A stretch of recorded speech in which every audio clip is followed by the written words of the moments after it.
Okay, so we're going to do solving rational equations, and we're going to sort of put the steps in place first.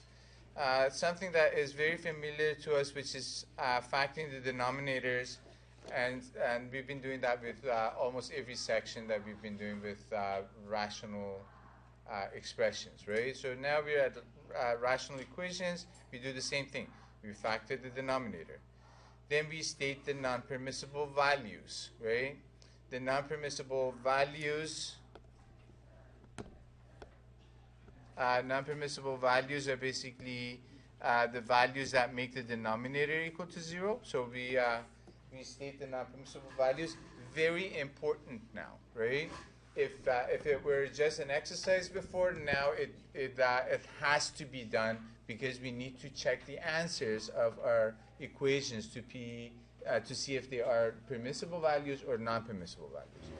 Then we find the LCD, the lowest common denominator of all the rational expressions that we have in the rational equation, right? Then we multiply both sides of the equation with the LCD. And you'll see how that simplifies the equation into something that is much easier to solve than what we start at. Once we've done that, then we solve the remaining equation and check the answer, right? Okay, so we're going to go through a few examples to demonstrate these steps. So we're going to look at this one. I'm going to sort of take an extra step here and factor everything, right? 4 is 2 squared. I'm going to write it as 2 squared. And I'm going to write 9 over 4x as 9 over 2 squared times x, right? Okay.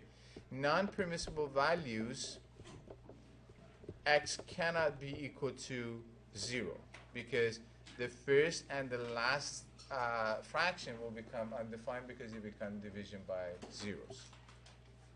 Then we go, okay, I want to find out what the LCD is, right?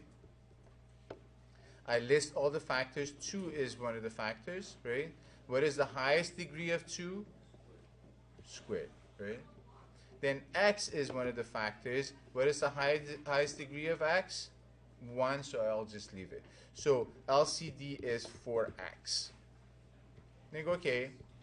The next step says multiply both sides of the equation with the LCD. So this is what I'm going to do. I'm going to write the whole equation inside brackets. 5 over 2x plus 3 over 4 equal to 9 over 4x. And I'm going to multiply everything by 4x, which is our LCD, right? The effect of that is that I have 4x multiplying to all of these guys, right? Would it multiply to the numerator or the denominator of these fractions? To the numerator, right?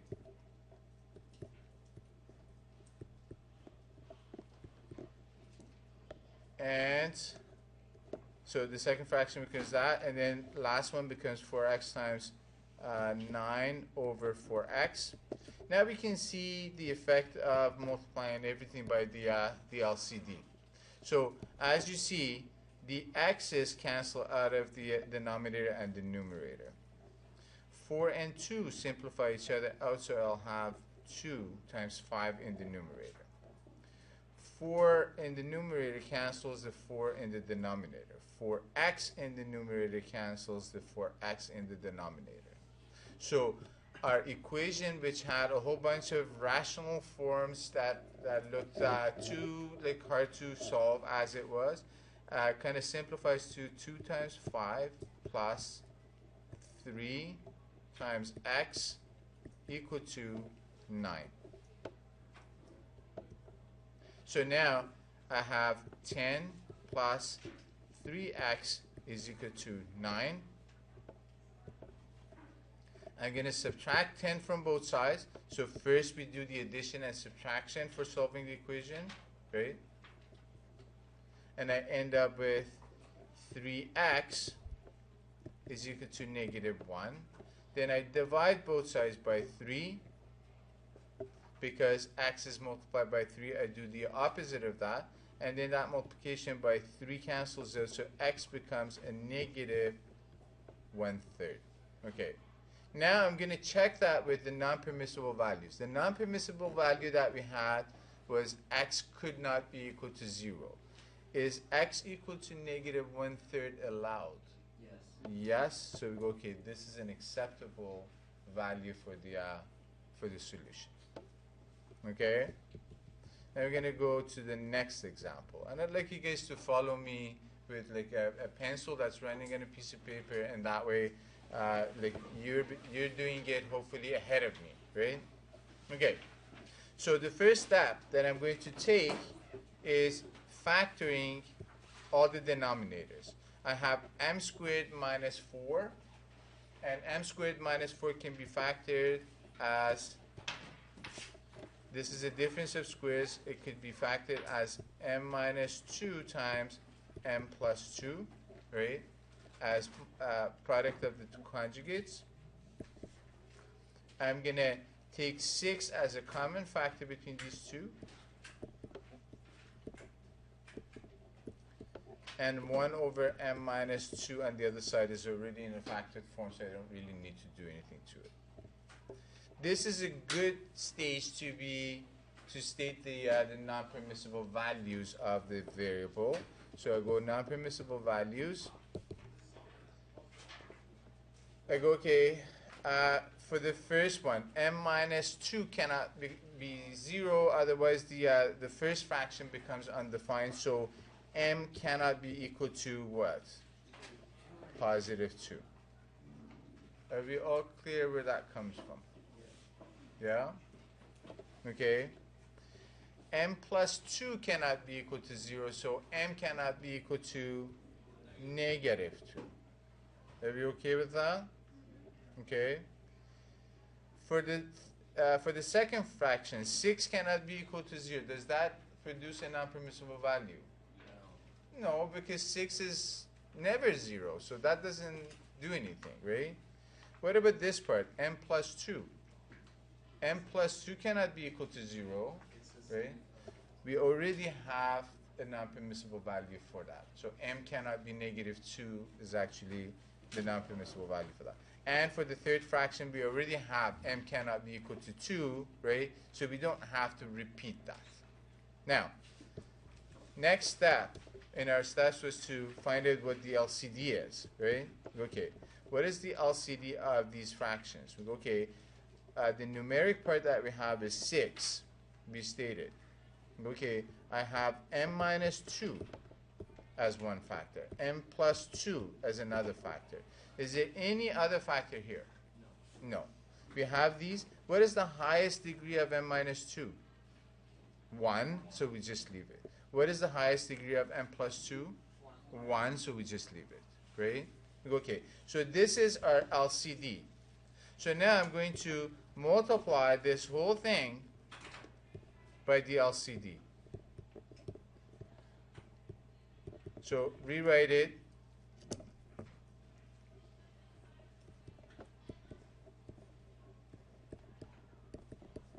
Rewrite the whole thing.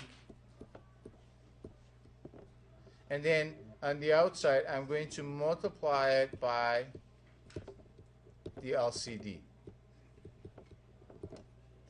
So this should produce the same effect as we saw in the first example, as in canceling all the denominators, which is our desired effect, right? So we're going to multiply this expression that we have by first fraction, second fraction, third fraction. Obviously, this expression is going to multiply to the numerator of each fraction.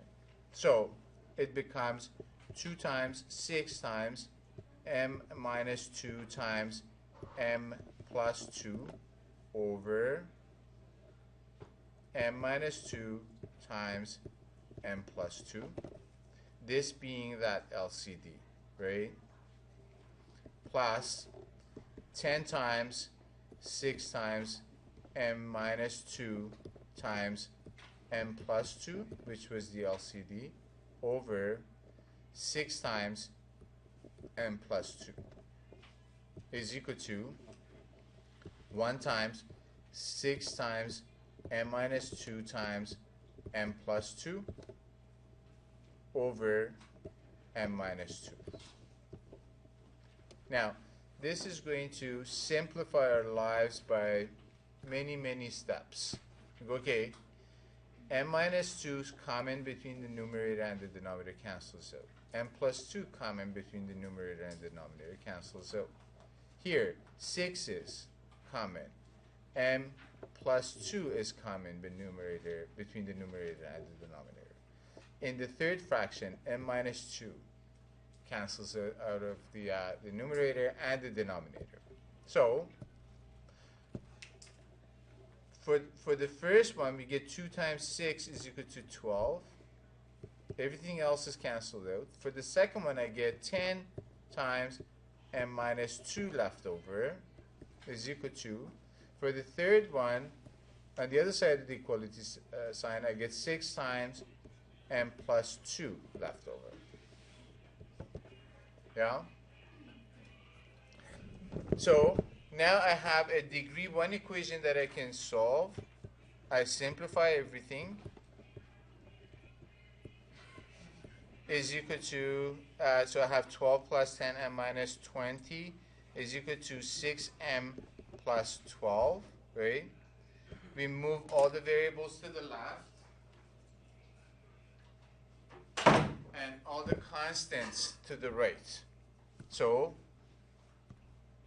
I'm going to, if I were to move that, remove the variable from the right hand side, I go, okay, I have a plus 6m, I'm going to subtract 6m's from that side. I'm going to have to do the same thing on the opposite side. I have a plus 20 here. I want to move it to the other side. So I have a minus 20 here. I want to move it to the other side. I'm going to plus or add 20 to that. So I'm going to have to do the same thing to the other side. I have a plus 12. I'm going to move it to the other side. I'm going to subtract 12. And you're going to have to do the same thing at the other side. Okay? Positive 12, negative 12 cancel each other out. Negative 20 and positive 20 cancel each other out. Positive 6m, negative 6m cancel each other out. And then I'm looking at what's left over. 10m minus 6m is equal to 4m. That's equal to, that's the only thing that's left on the left hand side. And on the other side, the 12 and negative 12 cancel each other out. That's equal to 20. So now I have 4m is equal to 20. And I want to find out what m is. I divide both sides by 4. And 4 cancels out. I get m is equal to 20 divided by 4, which is equal to 5.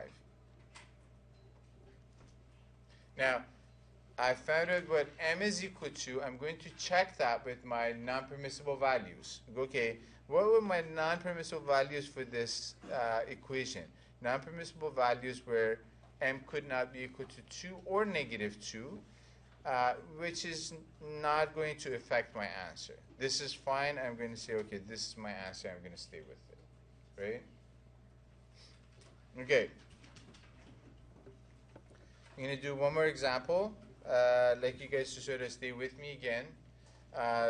See if you can sort of get ahead of me. So if I make a mistake, you tell me what mistake I made. Yeah? So I have 3 over y squared plus y minus 2, right? I'm looking at factoring everything, right? Y squared plus y minus 2 can be factored to y plus 2, y minus 1. I'll leave that. Y squared minus 1 is the difference of squares. I can factor that to product of conjugate. So this becomes a y minus 1 times y plus 1 is equal to 7 over 2 times y squared plus 3y plus 2. And if I factor that, what are the factors of that? Y plus 2 and y plus 1. Yeah? So, now this is a good good spot to state the non-permissibles, right? Okay, what are the non-permissible values? Non-permissible values of our variable, which is y. Okay, for y plus 2, y cannot be equal to negative 2. Is that clear where that's coming from? Yeah?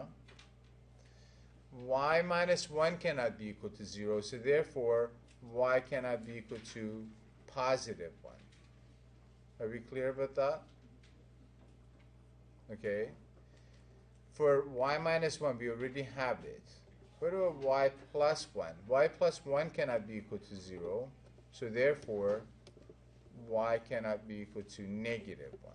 That's another non-permissible. 2 is never 0. Y plus 2 cannot be equal to 0, so therefore y cannot be equal to negative 2. We already have that, so we don't have to restate it. And y plus 1 cannot be equal to 0, which tells us that y cannot be equal to negative 1. We've already said that, so we don't have to restate that. Okay, good. So we have the non-permissible values. Our next step was to find out what the LCD is, right? We're going to list all the factors. The numeric factor that we have here is 2. I'm going to put that down. I have a y plus 2. I have a y minus 1. What other factor do I have? I have a y plus 1. I have a y plus 2, I already have it. I have a y plus 1, I already have it. Are they all the highest degrees that I have in the denominators? Yes, so therefore that would be my LCD. So now I'm going to multiply the whole thing by the LCD. So our LCD is 2 times y plus 2 times y minus 1 times y plus 1. The whole equation inside brackets. I'm going to multiply it by everything.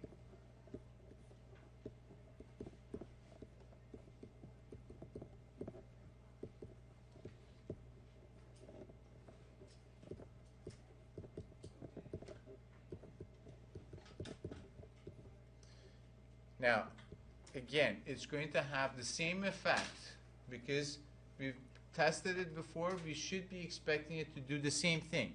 The effect that we're looking for is canceling out all the denominators, because we don't know what to do with an equation if it has like fractions in it, unless if we can cancel out the fractions, right? So I'm going to do this in one step. So I'm going to go, okay, if I multiply this expression by this first fraction, right, it's going to multiply to the numerator here, right? The denominator is going to cancel out with a couple of these things. I have a y plus 2 and y minus 1 in here, right? It's going to take y plus 2 and y minus 1 out of that, right? So for the first one, I'm going to get 2 times 3 times y plus 1 left over. Minus, I'm going to multiply it to the second fraction inside the brackets. I have a y minus 1 and a y plus 1 as the denominator. It's going to cancel out these two guys, right? So I'm going to get 2 times y plus 2 left over. You guys see how that's working out? Yeah? If you don't see it, go ahead and multiply it right through. Now, I'm going to multiply all of this by 7, right? I have a 2 y plus 2 y plus 1 in the denominator. So 2 y plus 2 and y plus 1 are going to cancel out. So I'm going to get 7 times y minus 1 on the right hand side. Now I'm going to simplify, expand, and solve. This is 2 times 3, 6 times y plus 1 is equal to, minus 2y minus 4 equal to 7y minus 7. I'm going to expand these guys too. 6y plus 6 minus 2y minus 4 is equal to 7y minus 7.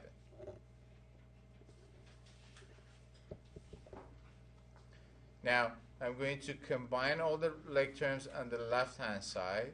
So, I get 6y minus 2y. I get plus 4y. I got 6 minus 4 becomes a positive 2. That's equal to 7y minus 7. So just to make it look simpler. Now I'm going to see if I can put all the variables on the left and put all the constants on the right. So I'm going to subtract 7y from the right hand side. I'm going to have to do the same thing on the left hand side. I'm going to have to subtract 2 from the left side to move that positive 2. I'm going to have to do the same thing on the right hand side. Now, positive 2 minus 2 cancel each other out. 7y, negative 7y cancel each other out. I have 4y minus 7y. I get minus 3y. That's equal to negative 7, negative 2, negative 9. I'm going to divide both sides by negative 3 because y is multiplied by negative 3 and I have to find out what y is equal to. So I'm going to divide negative 3y by negative 3 and I'm going to have to do the same thing on the other side. So y is isolated and it is negative 9 over negative 3. Negative over negative makes it a positive. 9 over 3 is going to be 3. Now, I'm going to check my non-permissible values again. Now, the non-permissible values that we had for this equation were negative 2, positive 1, and negative 1. The answer that we found for the equation is y is equal to positive 3. Is that one of the non-permissible values? No, so therefore it is acceptable and we give it a check mark. Yeah? Good. Okay. A couple of things to be careful about, right? Algebra produces a lot of great things, but also produces some mistakes too, right? So I'd like you guys to try this equation right now. Go ahead and grab it, like a piece of paper, doesn't matter, it could be scrap. Go ahead and quickly try this equation and see what you get. So rational equations sometimes produce a degree 1 or even a degree 2 equation that is of this form. So we try to solve this. We go, okay, 4x plus 1 is equal to, we expand here. So you get 4x plus 2 plus 3. You get 4x plus 1 is equal to 4x plus 5. I'm going to subtract 4x from the right hand side to move it to the left side, right? I'm going to have to do the same thing on the other side. Cancels out, and I end up with 1 is equal to 5. Well, 1 is never equal to 5. They're defined as two different things in the number line, right? So what this means is that this equation does not have any solution, right? So we go, okay, no solution. That means that the rational equation that we started with does not have any solution. So we can state that. I'd like you guys to try this second one. Go ahead. Okay, so we go, okay, suppose that we have an equation like this and we want to solve it. Again, we expand it. So we have, or expand on both sides. 4 times 6 is 24x plus 4 times 3, 12 is equal to 2 times 6, 2 times 12. So I have 12 plus 24x on the right hand side. And if you were to try the same things and try to solve this with the same techniques that we know, which is adding, subtracting, multiplying, dividing, I'm going to subtract 24x from the right hand side to remove it from there and put it on the left hand side, right? Then we end up with 12 is equal to 12. Okay, that's not a lot of information. We already know that 12 is equal to 12. If we subtract 12 from both sides, we end up with 0 is equal to 0, right? So what this means is that any value of x is a solution to this equation, right? So any value of x is a solution to the equation, right? And we're talking about the original rational equation that we started with, right? Except what values? Zero. Except for the non-permissible values that we had in the original rational equation that we started on, right? Except the NVPs, non-permissible, not the MVP. MPV, non-permissible values, right? So if we started with the rational equation, we had some non-permissible values, right? So any value of x is a solution to that equation except for the non-permissible values, right?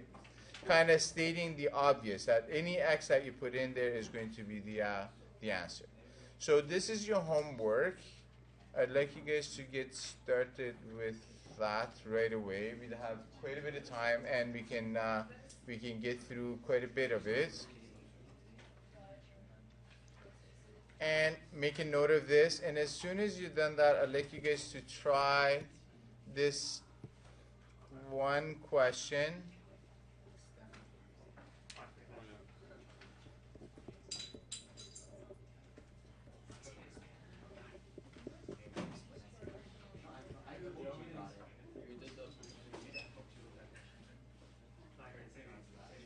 I think it's a little bit different from what you've done in your workbook. How about 2 more steps?